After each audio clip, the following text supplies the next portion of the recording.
What is up, guys? Welcome back to my channel. I can't believe it's already the beginning of October. It's crazy that already 9 whole months of 2023 have passed, and we're like at the last little bit of 2023. So let's crack down on what we need to do to slay the end of this year. Yeah? Let's do it. Hey guys, welcome back to my channel. My name is Michelle. If you're new here, welcome. If you're a returning subscriber, thank you so much for coming back. And today we're getting down to the nitty-gritty, guys. It's about that time again. We gotta start reflecting on this year, the things that we did, the things that we didn't do, the things that we wish we had done and maybe hadn't done as well, right? I mean, shoulda, coulda, woulda, but still. What did you do that you liked? What did you do that you didn't like?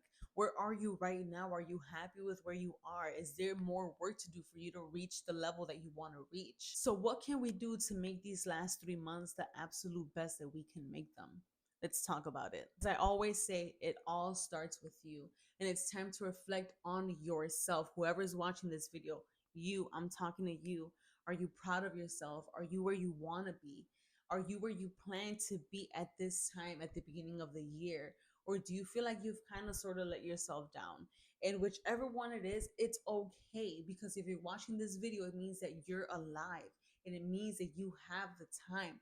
It means that you were blessed to wake up one more day to make the life that you want to live. At this point, kind of like what I'm working on as well, and I've noticed a few things about myself that I may or may not bring up that I'll probably bring up later on in the video, but it's time to reflect on yourself. Start reflecting on the last 10 months and see the difference that you can make in the last 3 months to start off the next year with a bang. So ask yourself these questions.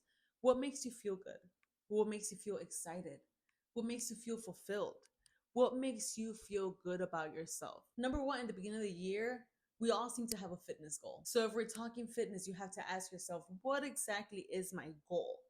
Like, where exactly do you want to be fitness wise? Because there's many different roads to take, right? Do you want to lose weight? Do you want to gain weight? Do you want to bulk up? Do you want to slim down? What is it that you want to do? There's many different diet options, there's many different workout plans. There's so much that you can do, but you need to get specific about what it is that you need to do. Not only do you need to get specific about what you need to do, you also need to get specific about what you need not do. So much of the time we just focus on like, this is what I should do, this is what I should do, not just in fitness, not just in diet, not just in workouts, in life in general. We focus on, this is what I want, this is what I should do, without paying attention to what you should not do. And if you don't have in mind what you shouldn't do, it's a lot easier to let that slide in. Correct? So keep in mind, it's not just what you should do, it's also what you should not be doing. If you want to lose weight, if you want to tone up, not only do you need to work out, but you also need to eat healthy. You need to cut off a lot of the things that are unhealthy, that are not allowing you to get to your goals. So recognize the things that you need to do and recognize the things that you need to not do as well. For example, I definitely have a fitness goal. Your girl is a little more fluffy than she would like to be. And I don't blame anybody but myself, but I also don't blame myself. I've seen the things that I've gone through. As I mentioned before, last year was a whole year of healing. And for me, I feel like for all of us, like many of us kind of want to work out and look great automatically right away, instantaneously, but that's not how it works, right? Things take time. Work now so in the future you see those results. Well, I'm seeing the results of the past, right? And if I do share a little bit with you guys, I'm currently going through a little bit of an injury. So I can't go to the gym right now. I have to really take care of myself so that eventually I can actually get to work as much as I can, because I can't wait to get back to the gym. But it's also hard. Like I tell my friends, I'm not working out right now. I'm not having the movement that I want to have in my body. But man, the fact that I'm not moving around a lot makes, I don't know why, I kind of just want to eat all the things. And I'm like, no, I need to stop. So like, I know right now, if I do want to end with a bang and have a good start to 2024, yeah, I can't move too much, but I need to start bettering my diet. I need to balance it out a little bit. If I can't work out, I need to eat better. So I'm not just here telling you guys what to do. I'm also taking a lot from it myself. Now let's talk about mental and emotional goals. Are you happy? Are you in a good place mentally and emotionally? And again, if you are, I'm so proud of you. I'm happy for you. And don't you stop. Do not stop tending to your garden. I cannot say that enough. Don't stop. Keep taking care of you and of that mental clarity. Keep pulling at the weeds. Keep journaling, keep getting to know yourself day in and day out, keep feeding yourself good things. And if you're not in a good place mentally and or emotionally, you have to ask yourself, what's wrong? What's going on? What is it that's keeping me stuck in these patterns or these cycles of just going back and forth and not feeling good about myself? Is it your job? Because your job can be very taxing, it can be very stressful. Is it a person? Is it a group of people? Do you need to detoxify your life from certain things? Because there's nothing wrong with that. Like I said before, it all starts with you. And if you're not doing good, then you can put your best foot forward. But if there's someone in your life costing you your peace, your mental stability, then maybe it's time to let go of those people. If your job is becoming too stressful, if it makes you depressed to even have to go into work, if you're crying at work because you don't want to be there, I've been there. Let it go. Let it go. It is not worth your mental stability. Obviously, I know it's easier said than done, but start doing the necessary work to get out of anywhere where you don't want to be or you definitely don't need to be. Start looking elsewhere, right? Start letting go of certain people. You will be fine. You are your main person. You are the main person that you need to take care of. And anybody out there that's not doing you any good, that's not contributing to your happiness, they're not contributing to your mental stability, your mental peace, then got to cut that off because ain't nobody got time for that. And we have 3 months. 3 months can make a huge difference depending on your consistency. Whether it's physical, whether it's emotional, whether it's mental, it's all about consistency and putting in the work and letting go of what no longer serves you and picking up the things that serve you at your highest. Now, let's talk financial and career wise.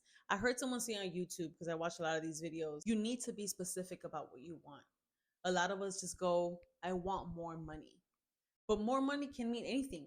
More money can mean $5 extra in your paycheck. More money can mean just random things. You need to be specific. What do you want? How much do you want to be making? How much do you want to be bringing in monthly, weekly, yearly? Try to get as specific as you can be so that your actions can actually meet what your goal is. In other words, don't leave too much open space for just randomness. It's too broad to just say, I want more money. How much more money do you want to make? How much more money do you want to earn? And then base your actions off of that. And another thing when it comes to finances, are you budgeting? Because even the richest person has to budget. They need to see what they're spending their money on. Are they spending too much money in one area where they could be saving money, or they could be spending it somewhere else or investing it elsewhere? You have to ask yourself all these questions. It's not just about, I'm not making enough money. Maybe you are making enough money and you're just spending it on things that you shouldn't be spending it on. Are you being responsible with your money? If you feel like you're not making enough money, are you looking for ways to make more money? Because a lot of us, myself included at times, I just complain. I don't have enough money. I'm not making enough money. But am I actually taking the required action to make more money? Or am I just sitting here complaining that I'm not making enough money? You have to go out there. You have to get to work. You want more. You have to go do more, get more. And one that's really, really important, are you after the money or are you after fulfillment? Because I've been after the money in the past and I was so incredibly unfulfilled. And I feel like there's nothing like having a balance, right? I'm getting paid for what I want to do, or at least getting paid for something you enjoy doing. I know a lot of people that have left jobs they liked because they were going to get paid more elsewhere, and then they just became miserable there. So it's not always just about the money. Is it actually fulfilling to you? Are you happy doing what you're doing? Is the amount of money worth what you're actually doing? And if not, then take your time. Take your time finding something that actually makes you happy and that can actually match or be more than what you're making. Now, the last point that I want to talk about, taking on a self love journey. And it goes right to the beginning of what I said. It all starts with you. I feel like one of the most important things that we can do in our lifetime is getting to know ourselves. We're always so busy getting to know other people and people pleasing, but are you getting to know yourself? Are you questioning yourself? Are you doing that shadow work that needs to get done? And I don't mean having to go like way into the deep, deep depth of your memory and your mind, but more like start off with like surface level things, right? For example, just journaling, getting to know what your main thoughts are. I cannot stress this enough. Journaling is so important. During my healing journey, when I was heartbroken, it was really interesting to see when I journaled and what my thoughts were most of the time. And then just comparing those journal entries and then just being like, oh, okay, so this is mainly what my mind is on, right? And as I was healing, as I was getting better, I started seeing differences in what my journal entries were about. So just knowing what's taking up your mental space, your mental real estate, what is it that's living in there? If you feel like you're not at a good place mentally, journal. What is keeping me at a bad mental place? Get to know yourself. What are the weeds that you need to pick? How can you fertilize your garden? How can you make it more beautiful? How can you become better for yourself? How can you start enjoying your own company? Because so many of us out here don't know how to be alone.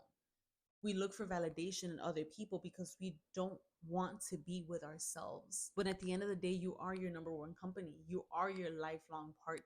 So I'm always going to recommend journaling, getting to know yourself, and little by little learning how to love yourself. And that is not to say that you shouldn't enjoy the company of others, but that's more to say if there's no one else, you have yourself, you know? Because when you don't have yourself and you don't have anyone else, that's when everything just goes to shit, right? And so I advise everyone to take on a self-love journey, to get to know yourself, to get to love yourself, to get to know how to be alone with yourself.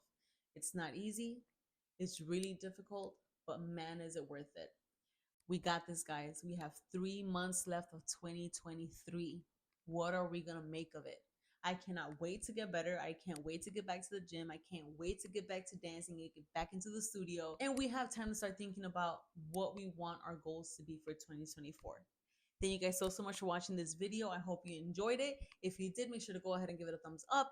Leave a comment down below and definitely subscribe for much more to come. I'll see you guys on the next one. Bye.